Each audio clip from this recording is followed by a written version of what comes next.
Méditation du 1er mars. Il est notre justice. Voici venir le temps, l'Éternel le déclare, où je vais donner à David un germe juste. Il régnera avec sagesse. Il exercera le droit et la justice dans le pays. À cette époque-là, Juda sera sauvé et Israël vivra dans la sécurité. Voici quel est le nom dont on l'appellera. L'Éternel est notre justice. Jérémie 23, les versets 5 et 6, version Semeur. Le mot justice a pris une place prépondérante dans notre société. Des mouvements qui cherchent à garantir pour tous les droits les plus fondamentaux aux causes qui cherchent à protéger la planète et à aider ceux qui en ont le plus besoin. Nous voulons tous un monde plus juste. Nous voulons tous être traités avec équité et respect. Mais comment atteindre ce noble idéal? Le besoin de justice n'est pas nouveau. Déjà, au temps de Jérémie, le peuple sentait le besoin d'un roi sage, juste et qui ferait toujours ce qui est droit. Malheureusement, la situation du temps du prophète n'était pas enviable. Assassinat, impunité et corruption étaient le pain quotidien.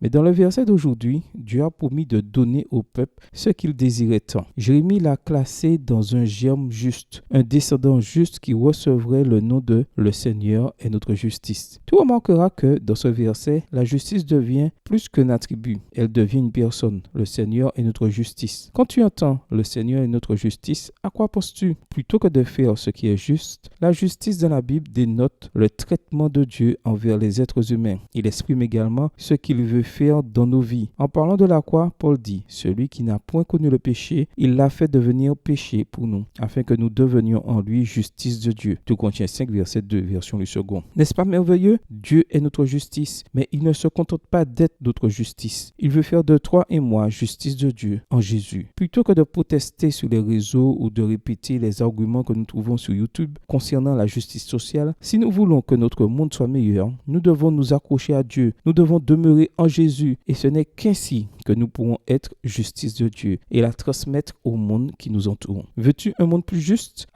Dieu te dit aujourd'hui, laisse-moi être ta justice et tu feras de ce monde un lieu plus juste. Bonne journée à toi et que le Seigneur te bénisse.